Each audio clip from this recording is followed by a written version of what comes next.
Então é isso, pessoal. Nós estamos voltando agora aqui dando início a certas palestras da noite e dando abertura a esse terceiro momento do congresso. Nós teremos o do professor Aderilson Anunciação de Oliveira. Ele é psicólogo pela FTC, especialista em psicologia educacional e escolar. Ele também tem formação em psicologia, psicoterapia breve operacionalizada, delegado, representante da Bahia, do CNP de 2019, e coordenador do Grupo de Trabalho em Psicologia Escolar do CRP 03 na subsede de Feira de Santana. Ele vai estar abordando o tema o trabalho da psicologia escolar na promoção e proteção da saúde mental. Boa tarde, professor. Está nos Boa ouvindo? tarde. Estou sim, estou te ouvindo. Pronto, seja muito bem-vindo. E o senhor tem alguma dúvida, algum questionamento antes de começar a sua apresentação? Não, acho que está tranquilo. A gente vai seguindo. Qualquer coisa, se o pessoal quiser fazer alguma interrupção em qualquer momento, pode falar. Então, no final da minha fala, a gente abre um espaçozinho para um debate, para um diálogo. Pronto, Certo, perfeito. tudo bem então. Pronto, pode começar. Então, vamos lá. Eu estou aqui hoje para falar um pouquinho com vocês sobre a questão do trabalho da psicologia escolar na promoção e proteção da saúde mental. E para começar a minha fala, eu gostaria de fazer um apanhado que para mim parece extremamente pertinente, que é sobre a questão do processo histórico que a gente tem da psicologia, e especificamente da psicologia escolar, dentro do processo de ensino-aprendizagem aqui no Brasil. É lógico que a gente tem outros recortes mundiais, para a gente, a início de conversa, foi pertinente para essa inserção, até porque quando a gente começa lá no início do século XX, lá entre 1906 até 1930, trazendo sobre a atuação da psicologia dentro das instituições de ensino, a gente vai ter exatamente esse lugar utilizado como referência, principalmente as pesquisas experimentais oriundas da Europa e também da América do Norte. São as nossas primeiras referências quando a gente fala da psicologia escolar dentro de instituições de ensino, é esse primeiro olhar que a gente vai fazer. Vale lembrar que nesse primeiro momento, o que a gente tem de marcado no Brasil é um processo de inicialização, de uma forma geral, de industrialização dos nossos processos, só que a nossa realidade para essa inserção a gente tem um mercado que está se colocando, mas ao mesmo tempo a gente tem uma demanda de mão de obra qualificada muito grande.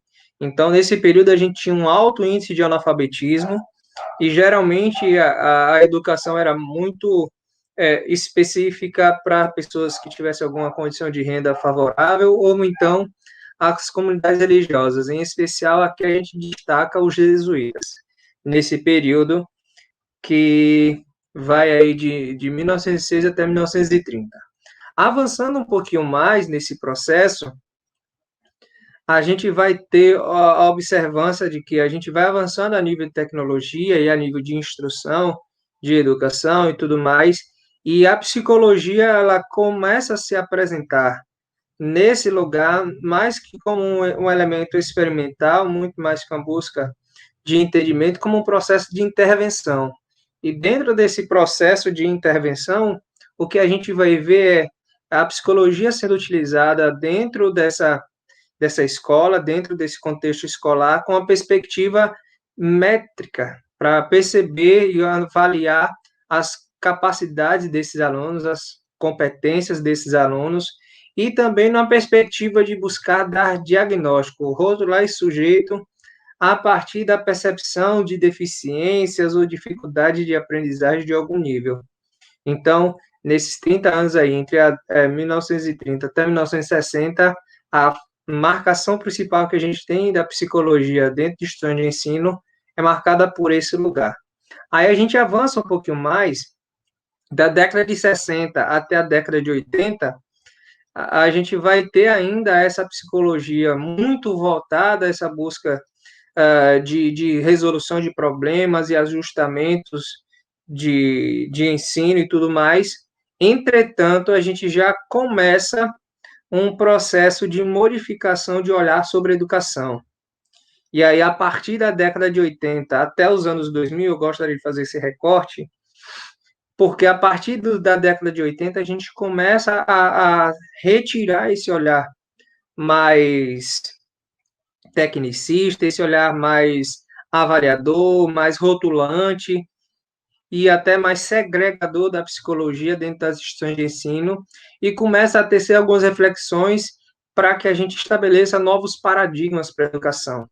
Um elemento também nesse período que marca de uma forma muito forte para a gente é a fundação da Associação Brasileira de Psicologia Escolar e Educacional, no início da década de 90.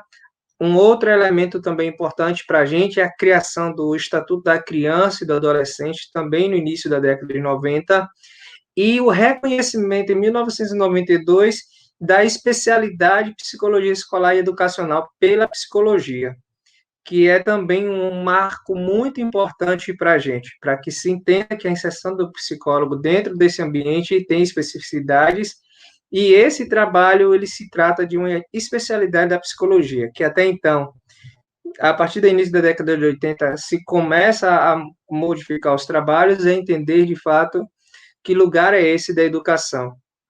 Dos outros elementos que também marcam esse momento é a criação do SUS, também no início da década de 90, e a nova LDB que foi desenvolvida aí em 1996.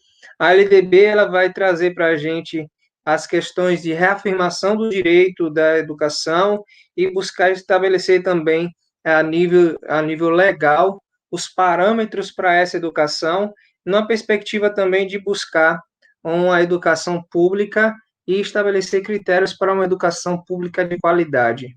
A LDB ela vai marcar muito isso, e hoje, quando a gente vai para a atuação dentro dos ambientes de ensino, das escolas em especial, ter o um entendimento da LDB e como ela é importante, quais são as suas diretrizes e tudo mais, é muito importante para o nosso fazer.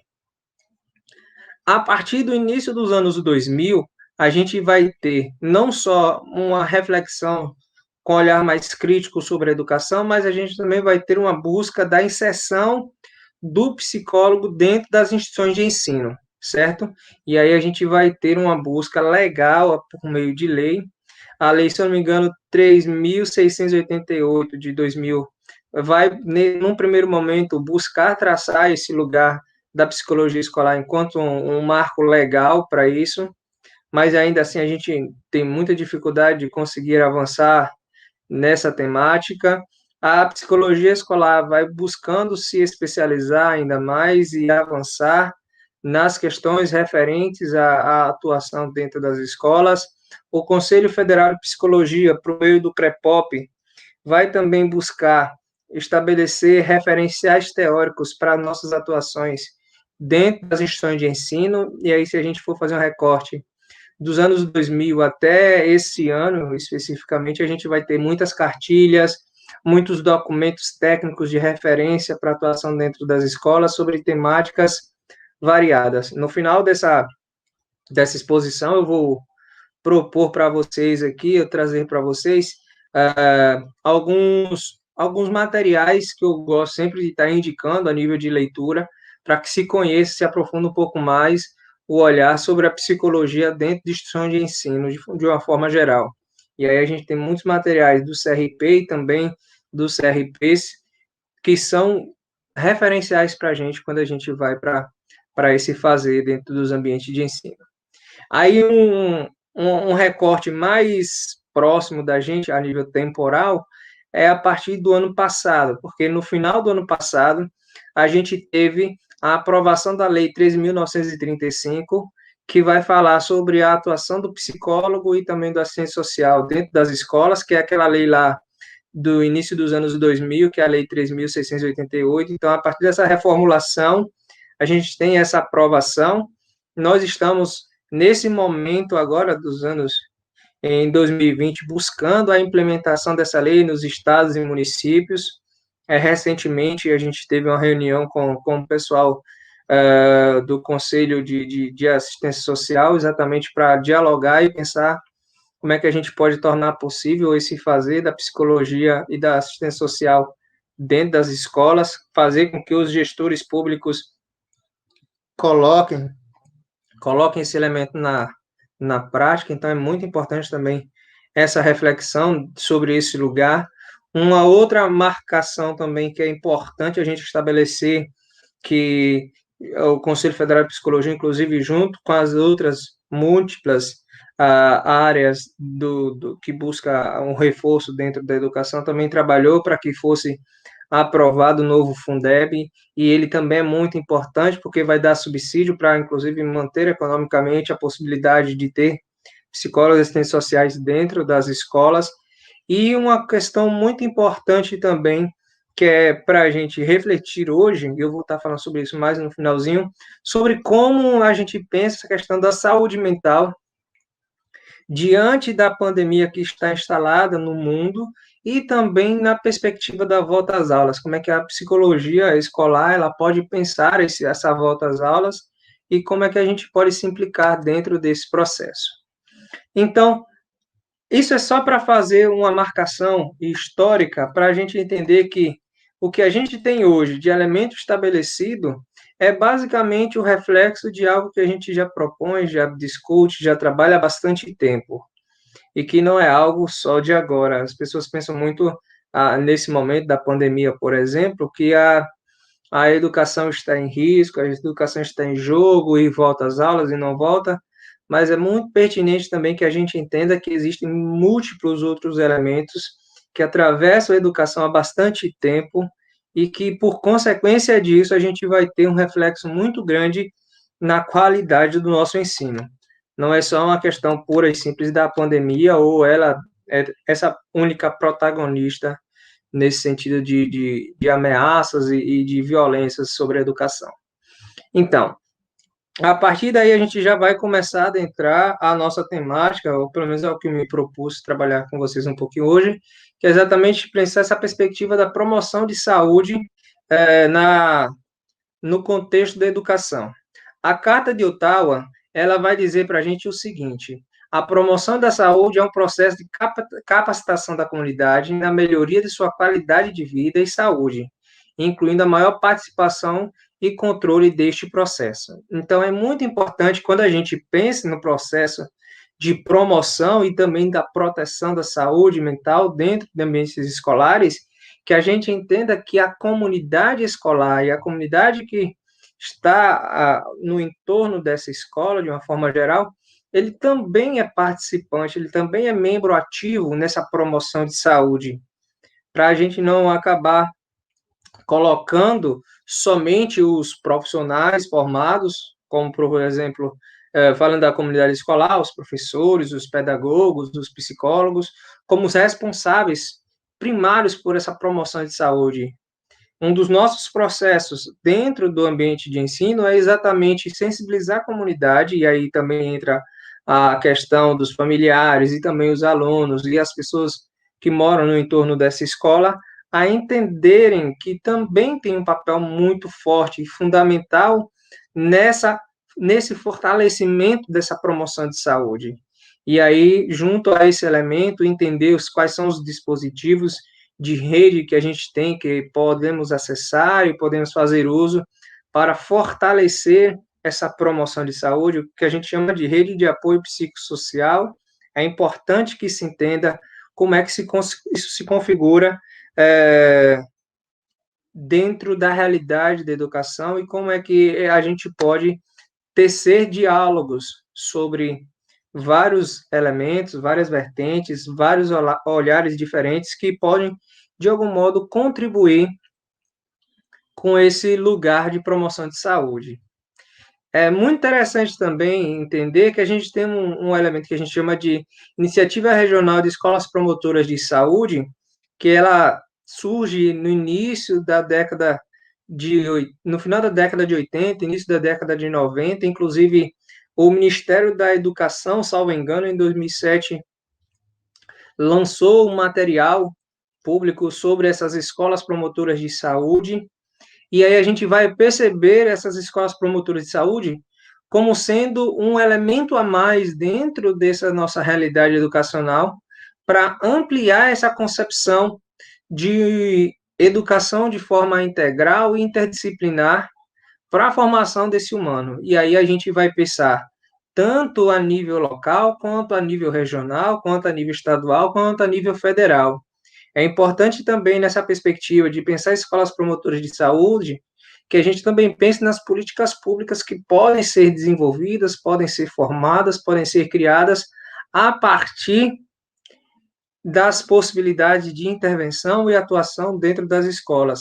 É um clichê praticamente para todo mundo que trabalha com a psicologia escolar, que a gente já entende que há bastante tempo, inclusive, que a nossa prática dentro do ambiente de ensino não é uma prática clínica, isso é praticamente um clichê para todo mundo da psicologia escolar, a gente já entende isso. O grande ponto é sensibilizar os outros agentes dessa educação a entenderem, inclusive, isso. Que eu, por exemplo, na minha rotina diária de visita às escolas e tudo mais, eu já ouvi de diretores de escola que não tinha psicólogo escolar dentro da instituição, porque os pais queriam e que estavam quase que obrigando a escola a fornecer psicoterapia para os alunos dentro da escola, porque a escola tinha psicólogo escolar. Ou seja, esses pais não compreendem qual é o lugar do psicólogo dentro dessa escola. E quando a gente faz um recorte, isso aí eu vou fazer um recorte da minha realidade, que é aqui de Feira de Santana, a gente vai perceber, especialmente na rede pública, a quase que inexistência desses profissionais. E muitas vezes, quando existem, se dá e se configura muito mais na perspectiva voluntária, no trabalho em conjunto com a diretoria, mas não há, no nível geral, vamos dizer assim, uma formalização desse trabalho. Por isso que eu coloquei e trouxe o reforço, e vou falar um pouquinho mais na frente sobre a importância, quando a gente fala da defesa, da proteção, da promoção de saúde, entender essa defesa intransigente de que esses profissionais precisam estar dentro dos ambientes de ensino e precisam também ser membros ativos dessa realidade. Então, quando a gente pensa nessa perspectiva das escolas promotoras de saúde, a gente vai ter três elementos centrais aí nessa discussão. Então, as nossas estratégias nesses espaços, numa perspectiva integral, a gente vai trazer três elementos. O primeiro deles é a educação para a saúde como enfoque integral, incluindo desenvolvimento de habilidades para a vida. Então, quando a gente traça esse primeiro ponto, a gente vai entender que saúde não é só simplesmente uma definição da ausência de doença, é um elemento muito maior. E a gente vai trabalhar dentro das instituições para que exista uma perspectiva de atuação dentro da escola, entre os seus agentes, para que, a partir da transmissão de conteúdo e da interação de conteúdos, a gente possa estar desenvolvendo junto aos nossos alunos habilidades e competências para que eles consigam tanto desenvolver os conhecimentos e competências daquelas disciplinas específicas, mas também ter uma capacidade de interação com o mundo. Então, um primeiro olhar que é muito importante para a gente entender é que, antes mesmo de uma perspectiva de conteúdo, escola é primariamente um lugar de socialização, de interação. E nós precisamos entender isso para, a partir desse entendimento, atuar junto às escolas com esse olhar também. Um outro elemento importante para essas escolas, o segundo ponto que a gente gostaria de destacar aqui também, é a criação e manutenção de ambientes físicos e psicossociais saudáveis. A gente fala de ambiente saudável, a gente fala de ambientes de promoção de saúde, e é importante, nessa perspectiva, pensar nesse conjunto, nesse todo. Então, quando a gente fala de escola promotora de saúde, a gente não está focando exclusivamente no aluno, a gente precisa entender todo o entorno, que também precisa ser saudável para que se crie um ambiente saudável, para que essa promoção de saúde aconteça. Então, não tem como eu pensar essa perspectiva das escolas promotoras de saúde se eu não me atento à saúde mental, por exemplo, dos meus professores, dos outros auxiliares dentro da escola, dos gestores, dos administradores da escola, dos pais. Não é pensar só o aluno, é pensar toda essa comunidade. E a partir desse lugar, é muito importante que a gente consiga refletir, trabalhar e atuar buscando exatamente esse lugar de promoção. Então, para mim, também parece extremamente pertinente a gente pensar na construção de um contexto. E por que, para mim, é importante isso? Tem um dado da Prefeitura de São Paulo, se eu não me engano, é de 2018, que quase que entre 70, não vou me lembrar exatamente agora, mas em torno de 70% a 80% dos profissionais da prefeitura que foram afastados por questões de adoecimento mental eram da Secretaria de Educação. Eu vou fazer um recorte em 70%, o número é maior que isso, mas eu vou fazer um recorte um pouco mais baixo, só para arredondamento mesmo. Então, imagina aí, mais de 2/3 dos profissionais da prefeitura, de várias secretarias diferentes, a que mais afasta é da educação. E aí a gente vai falar, por exemplo, da questão da saúde mental dos professores. Professores cansados, esgotados, adoecidos emocionalmente.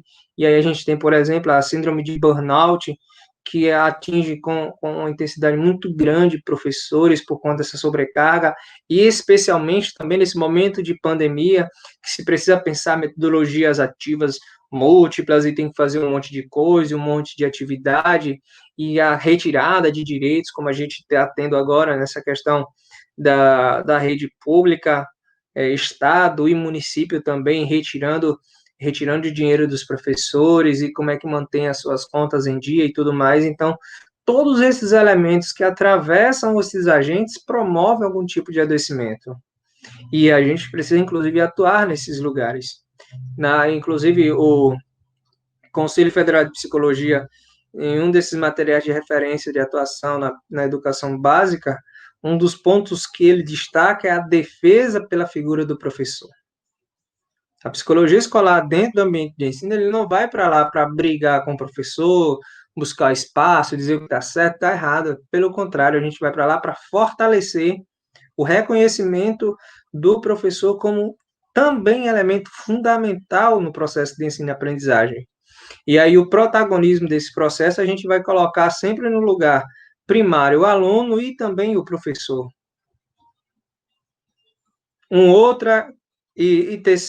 Terceiro ponto que eu gostaria de destacar nessa perspectiva dessas escolas promotoras de saúde é a oferta de serviços de saúde, alimentação saudável e vida ativa. E aí a gente vai pensar exatamente nessa questão da nutrição como também um elemento muito necessário e pertinente para pensarmos a educação, até porque meu aluno com fome, ele não vai conseguir concentrar, ele não vai conseguir aprender, porque ele vai estar com o seu foco de concentração, com o seu olhar sobre uma questão de necessidade básica primária, que é a alimentação.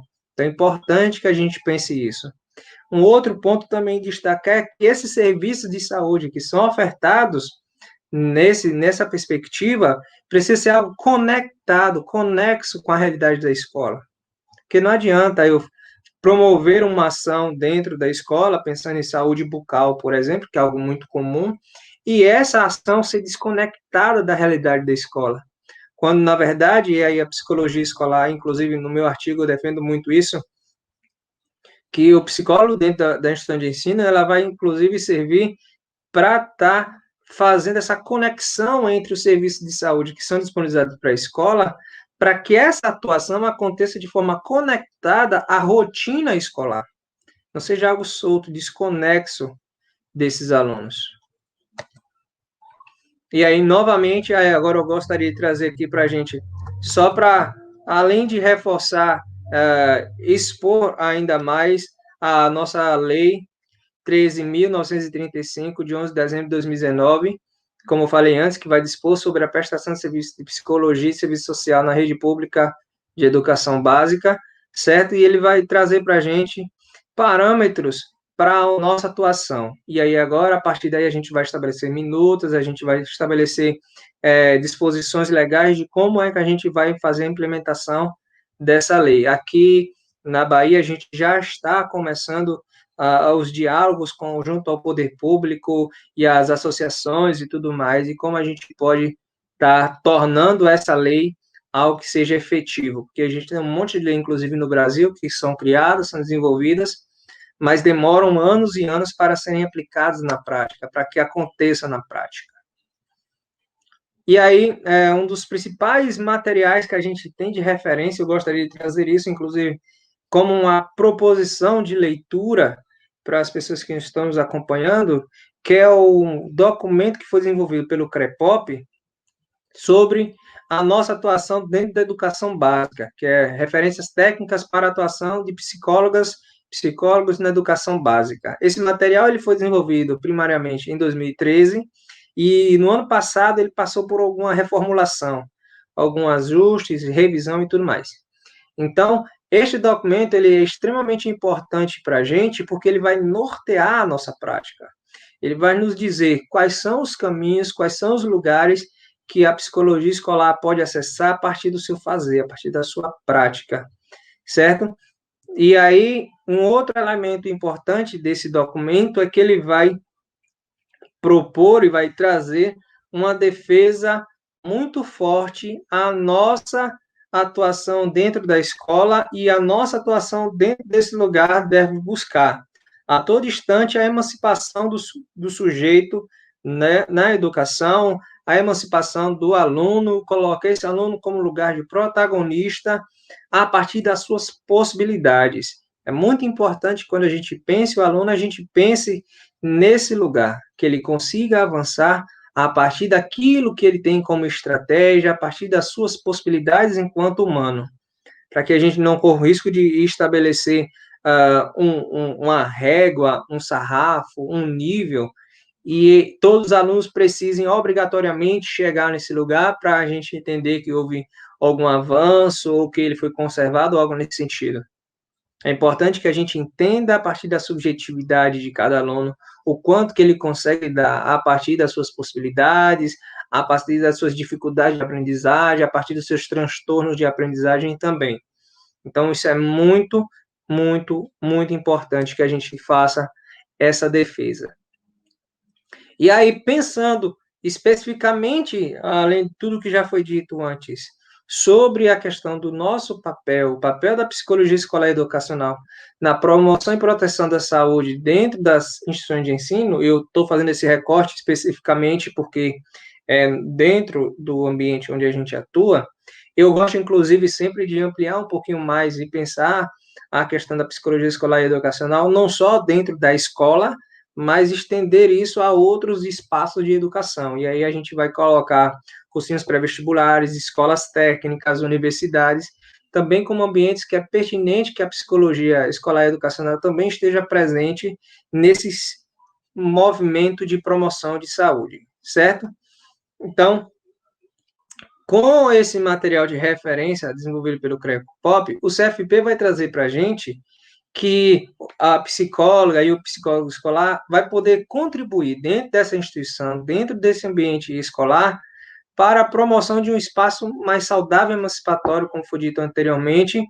E como é que isso vai acontecer? Isso vai acontecer por meio de práticas que visem sempre, primariamente, a promoção de saúde, certo? E um outro elemento também que a gente vai trabalhar é também no processo de prevenção do processo de adoecimento. É muito importante também que a gente trabalhe com esse lugar. E aí eu trouxe uma fala que para mim parece muito importante do CFP, dentro desse documento, que para mim parece necessária fazer essa marcação. E aí ele vai dizer o seguinte, lá na página 40 desse documento que eu citei anteriormente. Os fundamentos teóricos elaborados na psicologia, ferramenta de trabalho do profissional, juntamente com o conhecimento da rotina da escola, da prática exercida, entre outros fatores, servirão de base para pensar formas de superar determinismos sociais que impedem o entendimento da complexidade que envolve as relações estabelecidas na escola, na busca da sua função, a de levar os alunos a se aproximarem dos conhecimentos produzidos pelo homem. Então, é muito importante que esse processo de promoção de saúde e proteção de saúde aconteça exatamente entendendo o lugar de mudança social que a educação deve promover. Então, quando eu fomento, quando eu atuo sobre os sujeitos, para que eles percebam, inclusive, o seu lugar no mundo e as suas possibilidades e os seus direitos, inclusive, o que a gente está fazendo é promovendo saúde. Porque muitas das pessoas acabam passando por muito sofrimento por falta de acesso a serviços que deveriam estar acessíveis a ele, e ele muitas vezes não tem sequer recurso para buscar esses materiais, porque não entende sequer por onde começar. E a escola também deve ser esse lugar. Eu gosto sempre de pensar que, a partir do momento, e por isso a minha defesa é tão forte, a psicologia dentro do meio de ensino, que a gente tem, por exemplo, a psicologia mais próxima das pessoas por meio da educação, dentro das escolas, que é um lugar onde a gente passa boa parte da nossa vida, a gente vai começar a fazer com que as pessoas, e especialmente as pessoas de baixa renda, tenham um conhecimento mínimo, um acesso mínimo do que é o serviço de psicologia. E aí que vai nos colaborar com isso. A gente vai conseguir trabalhar de forma mais ativa com essas pessoas que têm algum tipo de deficiência ou alguma dificuldade de aprendizagem. E mais que isso, as pessoas vão começar a tirar alguns estigmas que afastam as pessoas do serviço de saúde, e especialmente o serviço de saúde mental. Tem um estigma que para mim é muito triste, mas que ainda socialmente ainda tem um peso muito forte, que é aquela ideia de que psicólogo é coisa para louco, ou é coisa de doido, ou só quem está doido que vai para o psicólogo. E a nossa atuação dentro das escolas, a partir do nosso fazer, das nossas ações, inclusive, a gente pode ajudar os alunos e os professores e a comunidade escolar, de uma forma geral, a entenderem que não é isso. E a consequência que a gente pode ter positiva nesse sentido é que mais cedo as pessoas busquem o serviço de saúde mental e mais cedo as pessoas se atentem da importância de cuidar da sua saúde mental. E a consequência disso é que a gente vai ter pessoas não procrastinando, não retardando tanto a sua ida ao serviço, a sua busca pelo serviço de saúde mental. É uma coisa interessante que a gente tem agora nessa pandemia que a gente já começou de uma forma mais maciça a essa busca por um entendimento de que promoção de saúde mental, que saúde mental é uma coisa essencial para qualquer pessoa. E que sem saúde mental a gente não tem como viver de fato. Porque é uma coisa primária. Se a gente não está bem psiquicamente, a gente vai ter muita dificuldade de desenvolver as outras coisas. Então, quando a gente traz, inclusive, a psicologia mais próxima das pessoas, por meio, inclusive, da psicologia escolar, a gente vai estar fomentando, inclusive a longo prazo, que essa promoção e proteção à saúde aconteça minimamente pela busca do serviço, mas também pela prática que é exercida dentro desse espaço. Então, um outro elemento também muito importante, que quando a gente pensa esse lugar de promoção de saúde, a gente entenda que dentro do ambiente escolar existem muitos aliados que a gente pode estar contando nesse trabalho. E aí um primeiro lugar de fomentar é exatamente a questão dos professores, a questão dos gestores escolares.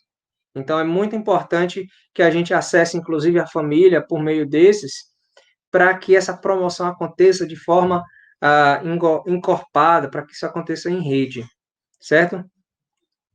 Então, é muito pertinente para mim, pelo menos a mim parece bastante, essa questão de que o nosso fazer, por meio da psicologia escolar e educacional, aconteça esse processo de promoção de saúde, certo? Por meio das nossas práticas, por meio dos nossos fazeres, inclusive por meio das nossas lutas. E uma das principais lutas que a gente tem dentro do ambiente escolar é exatamente sobre a questão da medicalização da vida, sobre a patologização e a judicialização da vida dos educadores e também dos estudantes, e uma luta intransigente também sobre políticas públicas, de fato, que promovam saúde, e inclusive combatendo políticos que são contra essas pautas de promoção de políticas públicas, porque a gente tem muitos aí, e que, inclusive, na questão política, que a gente busque gestores públicos qualificados para estar à frente do seu cargo, que não seja só um lugar de discurso, mas seja também um lugar de fazer e um saber fazer também. Isso é também muito, muito importante, porque a partir dessas ações, a gente vai estar lutando e enfrentando diretamente todos esses mecanismos que trabalham diretamente num processo de exclusão e estigmatização social que acontece o tempo todo dentro da escola. E aí a gente pode fazer recortes sobre as questões raciais, sobre as questões de gênero, que geram muito adoecimento e que dentro dessa perspectiva da psicologia escolar a gente vai precisar estar atuando e enfrentando de forma muito maciça. Aí, nessa perspectiva, e só reforçando isso, por que é tão relevante pensar a psicologia escolar e educacional dentro de instituições de ensino, dentro dessa perspectiva? Por quê? A relevância da psicologia escolar vai se dar diante da necessidade da educação que atue de forma integrada, que perceba esse sujeito como um todo, e interdisciplinar, ou seja, a psicologia ela não vai trabalhar sozinha. E aí a gente vai trabalhar dentro desse ambiente de ensino tantas questões relacionadas ao currículo, mas também avançar nesse sentido, para que não seja só uma formação conteudista propriamente dita, que a gente consiga observar, inclusive, os elementos que são do universo psíquico do sujeito, as questões que são pertinentes e que dizem respeito à sua realidade social, que também vai ter uma interferência direta nessa promoção de saúde como fator de proteção ou como algo que promova adoecimento necessariamente. Então, é importante que a gente pense como todos os elementos que atravessam esse sujeito no processo de ensino-aprendizagem. E aí, a gente vai estar pensando nessa educação, a gente vai estar pensando esse fazer da educação a partir de um olhar emancipatório do sujeito. Mas o que vem a ser propriamente essa educação emancipatória? Certo? A ideia dessa educação emancipatória, o que vem a ser, de fato, essa educação emancipatória, é basicamente promover uma educação que forme esse sujeito para além das questões de só transmitir habilidades e competências, mas que promova, inclusive, uma formação para a cidadania, que promova o desenvolvimento desse sujeito para que ele tenha, inclusive, ferramentas para que ele consiga tomar consciência sobre o seu ser no mundo e se libertar, inclusive, dos processos de opressão que existem socialmente. Então, aquele estigma de que, porque é da favela que ele não vai conseguir ascender socialmente, ou porque ele é da roça e ele não vai produzir ciência, quando a gente promove a educação emancipatória, a gente fomenta, inclusive, um outro lugar. Inclusive, entendendo, olha, você tem uma realidade, inclusive a sua realidade ele coloca no lugar de vulnerabilidade, mas isso não limita as suas possibilidades. E dá ferramentas a esse sujeito que caminha exatamente nesse lugar. Mas para isso a gente vai precisar trabalhar junto com esse sujeito um processo de autorreflexão, na perspectiva mais crítica e numa perspectiva também de humanização dos processos. Sempre pensando nesse lugar de humanização, porque a gente não pode, de maneira nenhuma, dentro dessa realidade, coisificar as pessoas, coisificar os processos ou mecanizar os processos. Quando a gente atua e atua de forma humanizada dentro desse processo de formação, a gente vai entender que com responsabilidade, com ética, com uma ação conjunta dentro dessa comunidade, a gente vai conseguir avançar para além disso. E aí não importa, ou não vai exercer um papel tão forte de segregação ou simples fato do sujeito morar em contexto A, B, C ou D. E aí ele, inclusive, visualizar outras possibilidades, porque muitas vezes a gente fala do processo do combate ao tráfico de drogas, ao ambiente do crime e tudo mais, e o primeiro lugar que a gente deveria pensar nesse processo é pensar em educação de qualidade. E aí pensar uma educação que fomente esse sujeito a olhar para outras possibilidades, e não enxergar, por exemplo, o tráfico de drogas e tudo mais como a única possibilidade existente para ele dentro da sua realidade. Só que para isso a gente vai precisar lutar e brigar contra muitos agentes que atuam, até de quem é interesse que esse sujeito se emancipe, porque tem um ponto muito importante. Tem, para muitos sujeitos, esse aluno, por exemplo, emancipado, esse professor que trabalha nessa educação emancipatória, eles não servem para a sociedade que eles desejam, até porque quanto mais ignorante, quanto menos conhecimento, quanto menos sonhos e possibilidades essa pessoa tiver, maior a possibilidade vai ser dele se assujeitar às imposições que se colocam sobre ele. Então, quando a gente pensa na educação emancipatória, a gente vai pensar na mudança de paradigma. A gente vai parar de olhar simplesmente o sujeito, por exemplo, avaliando a coeficiente de inteligência, e vai entender, inclusive, que ele existe múltiplas possibilidades de inteligência, e isso pode se aplicar de várias formas, certo? Então, é pensar também nesse sentido, a educação não como algo fechado, mas como algo que expande o sujeito, que possibilita ele essa expansão de conhecimento e de acesso a outros lugares. E quando a gente pensa nessa perspectiva de promoção de saúde, é também importante que a gente entenda quais são os elementos que promovem algum tipo de adoecimento. E aqui eu gostaria de fazer um recorte sobre duas perspectivas.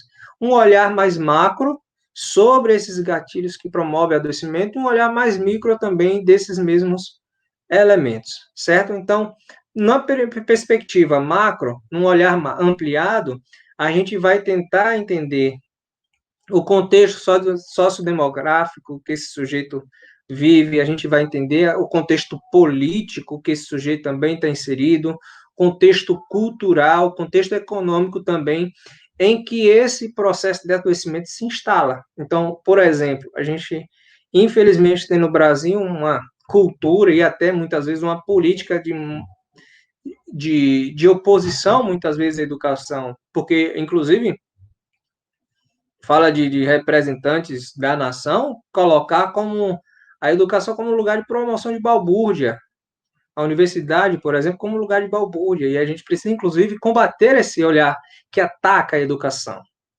A educação não é um lugar de balbúrdia, a educação é um lugar de promoção e libertação do sujeito. E a partir das práticas que acontecem, das interações que acontecem, dos conhecimentos que são adquiridos desse processo. Então, é importante que a gente entenda como se dá o adoecimento nessa perspectiva maior, para que a gente perceba todos os elementos que estão no entorno desse adoecimento. E aí também, além de observar esse olhar macro, uma perspectiva micro também me parece muito pertinente, porque é importante, além de entender o meio, entender como esse sujeito é afetado pelo meio e também como ele modifica esse meio que ele está inserido.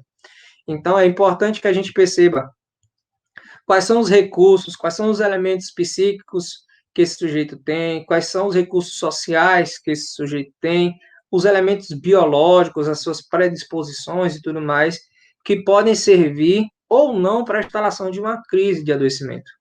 Então, é muito importante que a gente busque esse olhar sobre esses dois lugares, tanto na perspectiva micro, quanto na perspectiva macro, para entender o sujeito e também tudo que o atravessa dentro dessa realidade de adoecimento.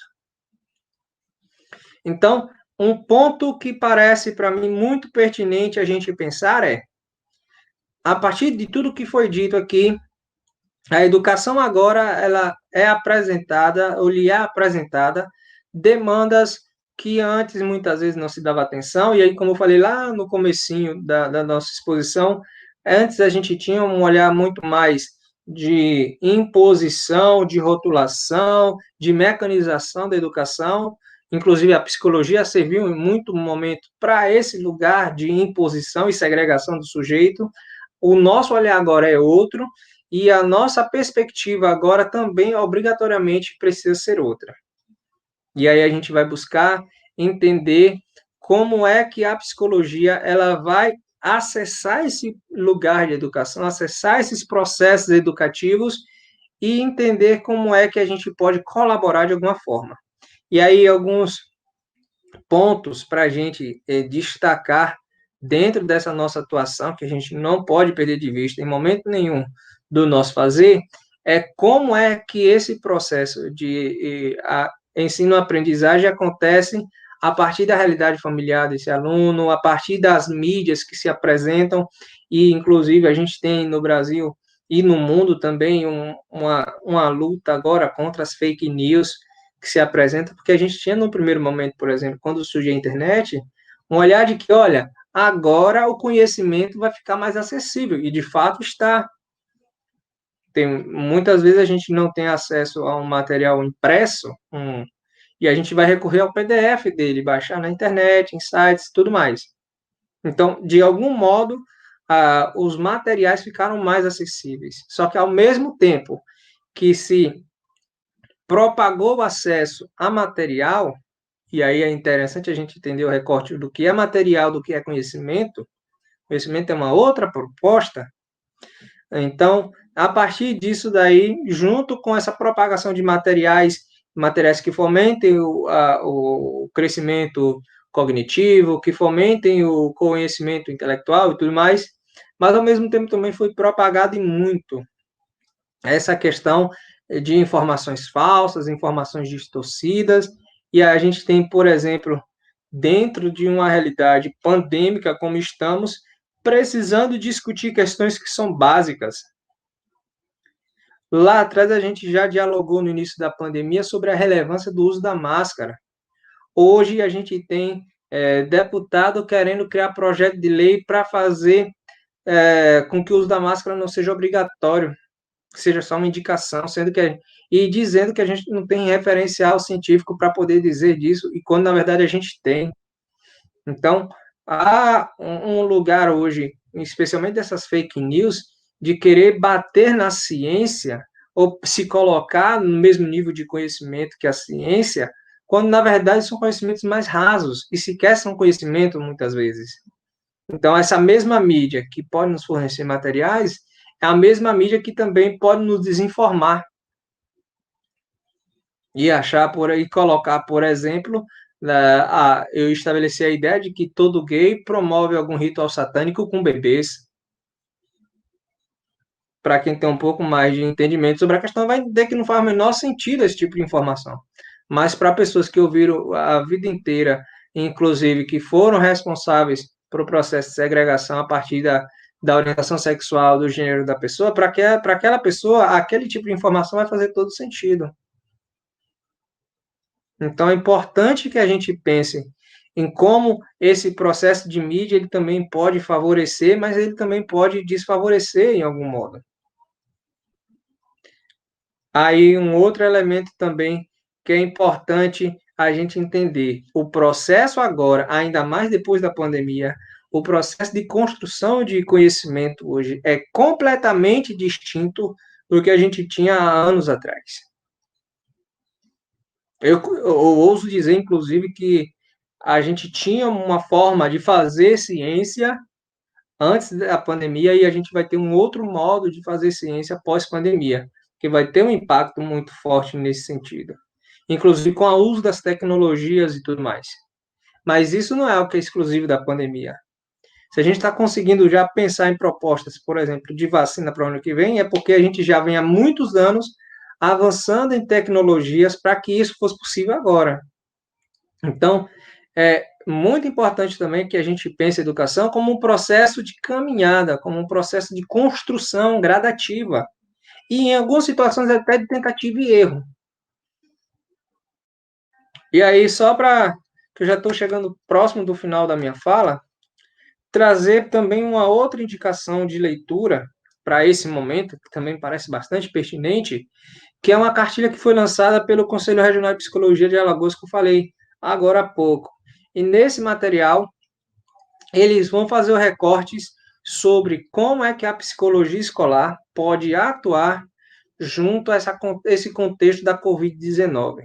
E aí eles pegam nessa cartilha e distribuem os materiais em 4 pontos. Obviamente por uma questão didática, mas na prática a gente vai ver que essas temáticas, esses elementos, eles se atravessam o tempo todo. E aí a gente vai falar sobre, no primeiro momento, sobre a gestão escolar, inclusive a cartilha vai reforçar como é importante que a gente esteja junto à gestão ajudando nesse processo de pensar essas estratégias pedagógicas para esse contexto que a gente tem, inclusive para refletir sobre como o meu aluno de baixa renda vai ter acesso por exemplo, a possibilidade da aula remota, se esse aluno tem a possibilidade de ter isso, porque eu estava, por exemplo, há 15 dias atrás, estava num evento com algumas colegas debatendo exatamente como é que está sendo a prática delas nesse momento de pandemia. E eu tive uma colega que estava falando, olha, a gente está vendo muito aí falar sobre, por exemplo, aula remota e tudo mais,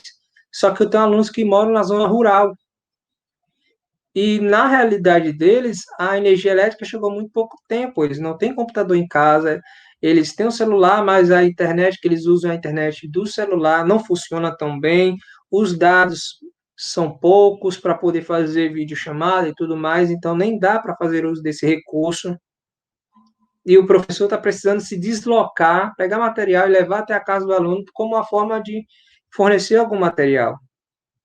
Então, é importante que a gente pense junto com a gestão, com esse olhar humanizado, inclusive, sobre como é que a gente pode fornecer algum suporte para essas famílias, para essa realidade que se apresenta, junto aos docentes, tanto na perspectiva de pensar as práticas pedagógicas, pensar nas metodologias de ensino para esse momento, mas também no processo de acolhimento desses professores, que muitas vezes se veem sobrecarregados de tantos fazeres, de necessidade de criar o tempo todo, porque tem pessoas que têm uma facilidade maior para criar, mas tem outras pessoas que não são tão criativas assim. E aí, vai fazer o que nesse momento?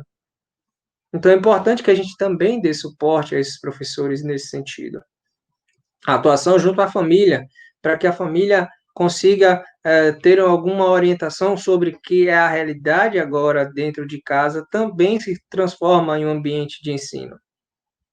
Para que eles consigam, de alguma forma, contribuir e serem mais ativos nesse processo de ensino-aprendizagem. Que antes era muito comum a gente ter a família um pouco mais afastada. Agora, a educação indo para dentro da casa, as famílias estão tendo que se tornar mais próximos, mais ativos dentro desse processo de formação. E junto ao estudante, aí é uma marca bem interessante que eles fazem no material, que é para que o suporte para esse aluno aconteça, para que ele, inclusive, se perceba, a partir dessa experiência de pandemia, como é que ele está vivenciando isso, o afastamento da rotina escolar, como é que isso tem afetado ele. E um último elemento, não menos importante, que eles trazem, um último tópico, é a questão do processo de inclusão e da educação especial, que aí eles fazem, inclusive, um recorte de esse processo de inclusão, que já era invisibilizado, agora, diante da pandemia, se torna ainda mais invisibilizado. E aí é importante que a gente pense, por exemplo, nas questões de aulas remotas, sim, mas e o meu aluno que ele tem dificuldade de concentração? E o meu aluno que não consegue focar? E o meu aluno que tem necessidades especiais? Entende? Como é que eu vou também pensar em metodologias que também atinjam esses alunos, para que o processo de inclusão aconteça até nesse momento, e principalmente nesse momento de pandemia. Então, quando a gente pensa na promoção de saúde, é a partir das realidades que se apresentam, e a realidade que se apresenta para a gente agora, nesse momento, de uma forma mais intensa para a educação, e as discussões que se afloram nesse sentido, é exatamente sobre como essa pandemia tem afetado a educação, e já vejo, inclusive, alguns lugares se mobilizando, pensando na volta às aulas. Mas é importante frisar, reforçar que essa volta às aulas precisa acontecer de forma segura, precisa promover um lugar de segurança para a comunidade escolar e que a gente tenha um mínimo de recurso para dar conta desses elementos, certo? Então, a gente tem, por exemplo, como referencial a Organização Pan-Americana de Saúde, e ela vai trazer para a gente o seguinte, ó, a promoção da saúde na escola forma parte de uma visão mais integral de um ser humano que considera as pessoas, e em especial as crianças e adolescentes, dentro de seu entorno familiar, comunitário e social. Foi tudo exatamente tudo que eu disse antes. Perceber esse humano a partir de todos os lugares que se apresentam para eles, certo? Só que, só para finalizar minha fala, acho que já me excedi um pouquinho no tempo, mas é só para fazer um marco final. Me permitem, pessoal que está aí coordenando? Tranquilo? Me ajuda nessa questão do tempo. Então, professor, o tempo já está no limite aqui. Tem algumas perguntas para poder responder, então, se o senhor tiver muita coisa para poder... Pronto, vamos para as perguntas, então. Ok. Vamos dar início. Pode voltar aqui para a página inicial de apresentação.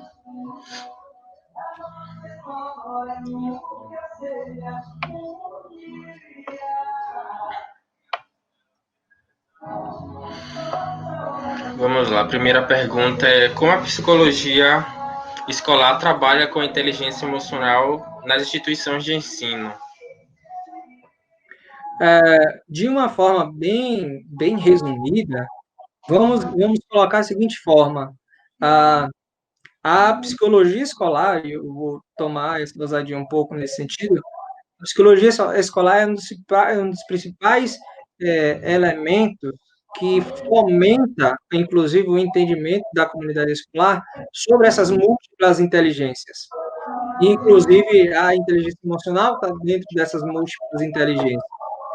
Então, a gente vai estar atuando, pensando na inteligência emocional dentro dessa instituição, não na perspectiva individual do aluno, simplesmente, mas sim a partir do processo de inteligência emocional que a gente possa estar favorecendo a comunidade escolar como um todo. E aí a gente vai pensar projetos, práticas de intervenção junto aos professores, aos alunos, à gestão escolar, às famílias, para estar promovendo o espaço para que essa inteligência emocional aconteça.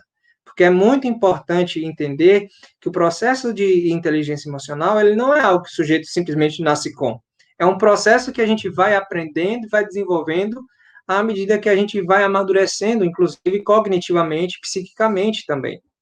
Então, é muito mais um lugar de aprendizado, de construção, do que muitas vezes pode até pensar na perspectiva de já nasceu desse jeito, já era assim antes. E a gente vai atuar dentro desse instituição exatamente promovendo esse ambiente para que essa inteligência emocional possa acontecer.